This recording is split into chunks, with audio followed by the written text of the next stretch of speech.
Hey YouTube, I'm near the end of my 16 days in France, and as you can tell I'm up in the hills and it's absolutely stunning. I took a risk and did some unwitnessing today. I spoke with someone I've known for more than 20 years, but hadn't seen them in a while, but happened to bump into them out here in France. I started by asking her if she'd worked it out yet, that the Jehovah's Witness organisation are a book-selling, multi-level business cult that abuses the Bible. She asked me, did I really mean that? And I said yes. Look at it. Top sellers are praised, you can never sell enough, there's always more to give, and that's one of the ways of identifying a cult.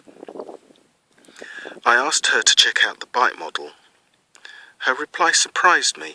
The thought had crossed her mind, but she had dismissed it because she thought the organisation was offering the truth. But how do you know?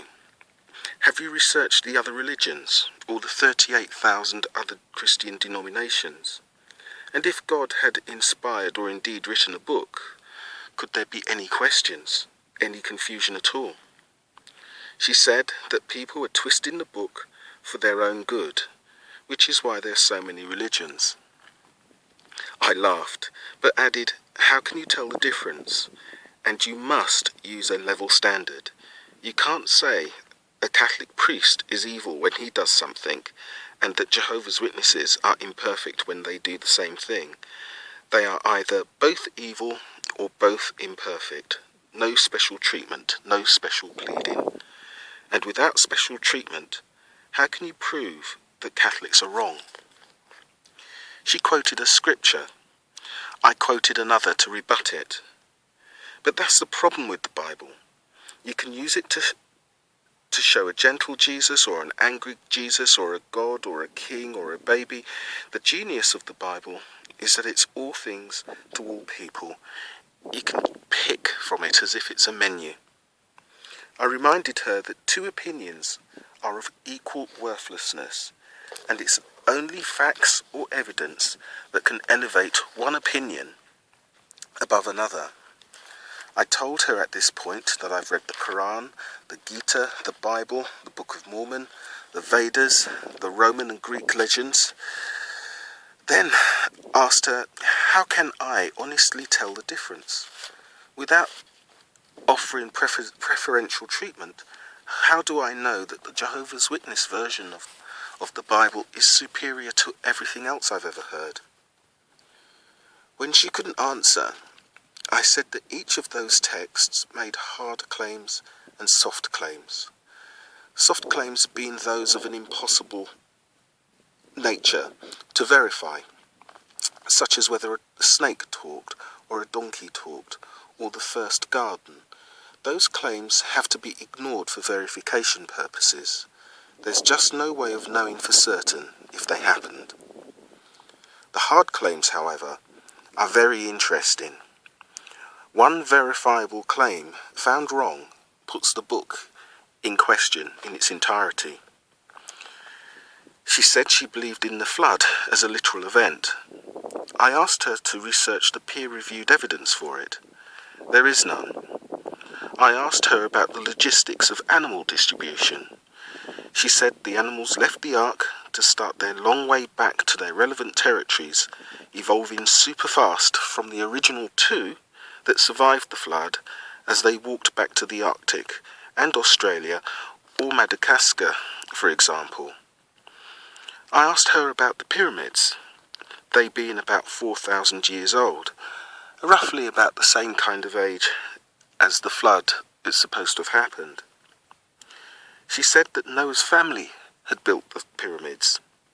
That's right, 8 people built the pyramids immediately after the flood, and probably half of those 8 were pregnant. Even she laughed.